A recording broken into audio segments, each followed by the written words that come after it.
ایک حدیث شریف میں رسول اللہ صلی اللہ علیہ وسلم نے فرمایا، تم میں سے کوئی شخص اس وقت تک مومن نہیں ہو سکتا جب تک کہ میں اس کے لیے، اس کی اولاد، اس کے والد اور تمام لوگوں سے زیادہ محبوب نہ ہو جاؤں۔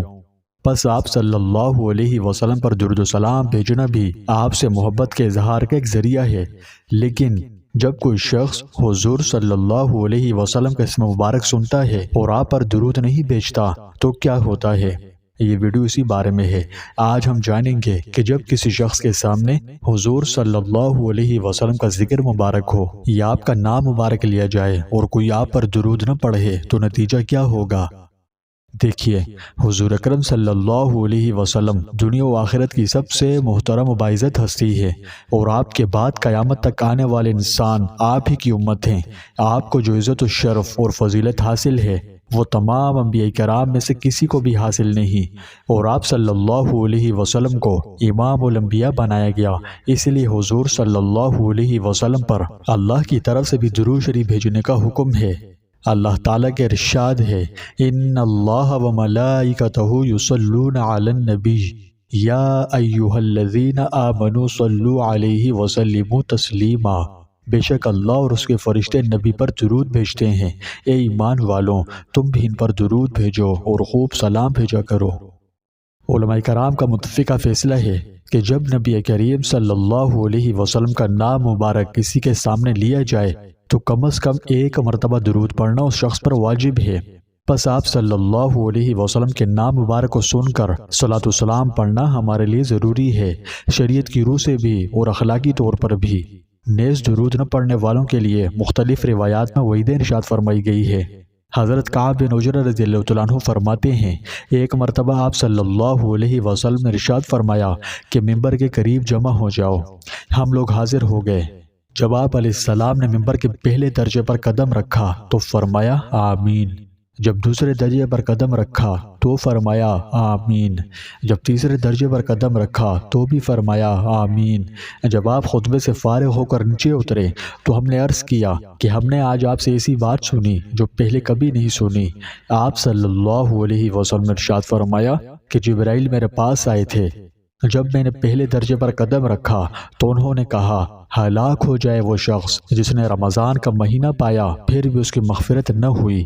میں نے کہا آمین۔ پھر جب میں نے دوسرے درجے پر قدم رکھا تو انہوں نے کہا، ہلاک ہو جائے وہ شخص جس کے سامنے آپ کا ذکر مبارک ہو اور وہ آپ پر درود نہ بھیجے۔ میں نے کہا آمین۔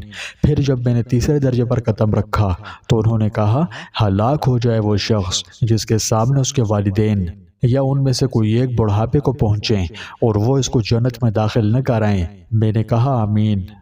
سید الملائکہ کی بددعا کرنا اور سید الانبیاء کا اس پر آمین کہنا قبولیت کے کتنے قریب ہوگا، اس میں تو کوئی شک کی گنجائش بھی نہیں۔ اس لیے ہمیں چاہیے کہ آپ صلی اللہ علیہ وسلم کے ذکر خیر پر صلاۃ و سلام پڑھنے کا اہتمام کریں۔ حضور نبی کریم صلی اللہ علیہ وسلم تمام انسانیت کے لیے سراپا رحمت ہیں۔ آپ کی مبارک تعلیمات ہماری زندگیوں کو نور سے روشن کرتی ہے، اور اس امت کے لیے آپ کی محبت اور فکر اور عظیم الشان احسانات اور بڑی بڑی قربانیاں ہیں۔ آپ اخلاق کے اعلیٰ ترین درجے پر فائز ہیں۔ قرآن پاک نے آپ کو تمام جہانوں کے لیے رحمت قرار دیا ہے۔ ہمارے دلوں میں آپ کی محبت ہر چیز سے بڑھ کر ہونی چاہیے، بشمول ہماری اپنی ذات کے لیے خود کی محبت سے بھی زیادہ، کیونکہ حدیث پاک کے الفاظ ہیں کہ حضرت انس رضی اللہ عنہ فرماتے ہیں، حضور نبی اکرم صلی اللہ علیہ وسلم نے فرمایا، تم میں سے کوئی شخص اس وقت تک مومن نہیں ہو سکتا جب تک کہ میں اسے، اس کی اولاد، اس کے باپ اور تمام لوگوں سے زیادہ عزیز نہ ہو جاؤں۔ تو پیارے دوستوں، یہ محض محبت جذبات نہیں ہے، ہمارے ایمان کا ایک بنیادی پہلو ہے۔ ہر چیز سے زیادہ رسول اللہ صلی اللہ علیہ وسلم سے محبت کرنا اللہ اور اس کے رسول سے ہمارے حقیقی تعلق کو ظاہر کرتا ہے۔ اسی محبت کے ذریعے ہم آپ کی مبارک سنتوں کو برقرار رکھتے ہیں، زندہ کرتے ہیں اور آپ کے بتائے ہوئے راستے پر چلنے کی کوشش کرتے ہیں۔ تو پس سید الانبیاء سے محبت کے اظہار کا سب سے خوبصورت طریقہ آپ صلی اللہ علیہ وسلم پر درود و سلام بھیجنا ہے۔ یہ صرف عبادت ہی نہیں، رسول اللہ صلی اللہ علیہ وسلم سے ہماری محبت اور عقیدت و احترام کا مظہر ہے۔ یہ ہماری زندگیوں میں انگنت برکتیں لاتا ہے اور اللہ و رسول کے قرب کا ذریعہ بنتا ہے۔ خود نبی کریم صلی اللہ علیہ وسلم کا ارشاد مبارک ہے کہ بروز قیامت میرے ساتھ رہنے کا مستحق سب سے زیادہ وہ شخص ہوگا جو مجھ پر سب سے زیادہ درود بھیجے گا۔ تو پیارے دوستوں، اگر حضور صلی اللہ علیہ وسلم کا قرب حاصل ہو جائے تو بھلا اس سے زیادہ خوش قسمتی کی بات اور کیا ہو سکتی ہے۔ ایک جگہ ارشاد فرمایا کہ جو شخص درود پڑھتا ہے ملائکہ اس پر درود بھیجتے رہتے ہیں جب تک کہ وہ حضرت صلی اللہ علیہ وسلم پر درود بھیجتا رہتا ہے۔ فرشتے اللہ کی مخلوق میں سے سب سے نیک اور پاک باز مخلوق ہیں، گناہوں سے بالکل صاف ہیں، اور اگر وہ کسی کے لیے رحمت و بخشش کی دعا کریں تو یقیناً ان شخص کے حق میں قبول ہوگی۔ ایک حدیث مبارکہ میں ہے کہ جو شخص آپ صلی اللہ علیہ وسلم پر ایک مرتبہ درود بھیجتا ہے اللہ اس پر 10 مرتبہ درود بھیجتے ہیں۔ تو پیارے بھائیوں اور بہنوں، فرشتوں کی دعائیں اور بروز قیامت حضور صلی اللہ علیہ وسلم کا قرب حاصل ہو جانا کیا کوئی کم بڑی بات ہے کہ اللہ تعالیٰ خود اس شخص پر 10 رحمتیں ایک درود کے بدلے میں بھیجتا ہے، جبکہ اس کی تو ایک ہی رحمت ساری دنیا کو کافی ہے۔ تو اب اللہ کی رحمت حاصل ہو جائے، حضور صلی اللہ علیہ وسلم کی شفاعت حاصل ہو جائے، فرشتوں کی دعائیں نصیب ہو جائے تو یہ بڑے شرف و اعزاز کی بات ہے۔ لیکن ان تمام فضائل و مناقب کے بعد بھی اگر کوئی شخص حضور صلی اللہ علیہ وسلم پر ہر وقت نہ صحیح مگر اس وقت بھی درود نہیں پڑتا، حتیٰ کہ آپ کا نام مبارک بھی لیا جاتا ہے، آپ کا ذکر کیا جاتا ہے، تو اس کی کتنی بڑی محرومی ہوگی، اللہ بچائے۔ اس کا اندازہ خود رسول اللہ صلی اللہ علیہ وسلم کے فرمان سے لگا لیجئے۔ چنانچہ رحمت للعالمین صلی اللہ علیہ وسلم نے فرمایا، بخیل ہے وہ شخص جس کے سامنے میرا ذکر کیا جائے اور وہ مجھ پر درود نہ بھیجے۔ اس میں ان لوگوں کے لیے ایک سخت تنبیہ ہے جو رسول اللہ صلی اللہ علیہ وسلم کا نام مبارک سنتے ہیں اور آپ پر درود ہی نہیں بھیجتے۔ حضرت ابو ہریرہ رضی اللہ تعالیٰ عنہ سے مروی ہے کہ ایک حدیث میں ہے کہ رسول اللہ صلی اللہ علیہ وسلم نے فرمایا، وہ شخص کی ناک خاک آلود ہو جس کی موجودگی میں میرا ذکر کیا جائے اور وہ مجھ پر درود نہ بھیجے۔ یہ گہرا بیان عبادت کے اس سادہ لیکن طاقتور عمل کو نظر انداز کرنے کی سنگینی پر زور دیتا ہے۔ یہ بنی نوع انسان کے سب سے بڑے محسن کی ناشکری کی علامت ہے۔ جب کوئی شخص رسول اللہ صلی اللہ علیہ وسلم پر درود نہیں پڑھتا تو اللہ کی طرف سے عطا کیے بے شمار روحانی نعمات سے محروم ہو جاتا ہے اور اللہ کی رحمت سے دوری کا خطرہ مول لے لیتا ہے۔ اللہ ہمیں اتنی بڑی محرومی سے بچائے اور ہر وقت درود و سلام پڑھنے والا بنائے، کیونکہ درود و سلام پڑھنا باعث فضیلت و رحمت ہے۔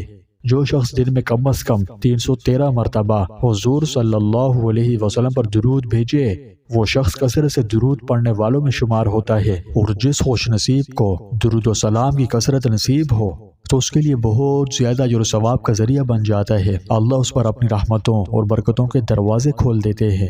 مطلب ہم جتنا زیادہ درود بھیجیں گے اتنی ہی زیادہ اللہ کی رحمتیں نازل ہوں گی اور گناہوں کی بخشش بھی نصیب ہوگی۔ رسول اللہ صلی اللہ علیہ وسلم نے فرمایا، جو شخص مجھ پر ایک مرتبہ درود بھیجے گا اللہ تعالیٰ اس پر 10 رحمتیں نازل فرمائے گا، اس کے 10 گناہ معاف فرمائے گا اور اس کے 10 درجات بلند فرمائے گا۔ جو لوگ آپ صلی اللہ علیہ وسلم پر سب سے زیادہ درود بھیجتے ہیں وہ قیامت کے دن آپ کے سب سے زیادہ قریب ہوں گے۔ درود شریف کی سنت درود ابراہیمی یعنی نماز والے درود کے پڑھنے سے بھی ادا ہو جاتی ہے، اور اگر کوئی مختصر درود بھی پڑھے تو بھی انشاءاللہ درود ادا ہو جائے گا۔ لہٰذا درود شریف پڑھنے میں بخل سے کام نہ لیا جائے، بلکہ جتنا زیادہ ہو سکے زیادہ سے زیادہ درود شریف پڑھنے کی کوشش کرنی چاہیے۔ یہ ہم پر رسول اللہ صلی اللہ علیہ وسلم کا حق ہے، جو کہ شافی مشر بھی ہے اور رحمت للعالمین بھی، ساقی کوثر بھی ہیں اور اپنی امت کو میدان محشر میں نہ بھولنے والے بھی۔ تو ایسے کریم اور رحیم محبوب پر ہم سب زیادہ سے زیادہ درود شریف کیوں نہ پڑھیں۔ تو پیارے بھائیوں اور بہنوں، آئیے اور اسی وقت سے اس بات کو یقینی بنائیں کہ جب بھی ہم نبی کریم صلی اللہ علیہ وسلم کا اس مبارک سنیں تو فوراً صلی اللہ علیہ وسلم کہیں۔ آئیے اپنی روزمرہ کی زندگی میں کثرت سے درود شریف بھیجنے کی عادت بنائیں اور زیادہ سے زیادہ آپ صلی اللہ علیہ وسلم پر درود و سلام کے نذرانے پیش کریں۔ یہ عبادت کا ایک سادہ لیکن طاقتور عمل ہے جو ہماری زندگی میں بے شمار برکتیں لاتا ہے اور اللہ و رسول سے ہمارا تعلق مضبوط کرتا ہے۔ اللہ تعالی ہم اپنے محبوب علیہ الصلوۃ والسلام کی حقیقی معنوں میں محبت عطا فرمائے، ہمارے قلوب کو آپ علیہ الصلوۃ والسلام کی مبارک تعلیمات کے لیے کھول دے اور ہمیں آپ پر کثرت سے درود و سلام بھیجنے والوں میں شامل فرمائے۔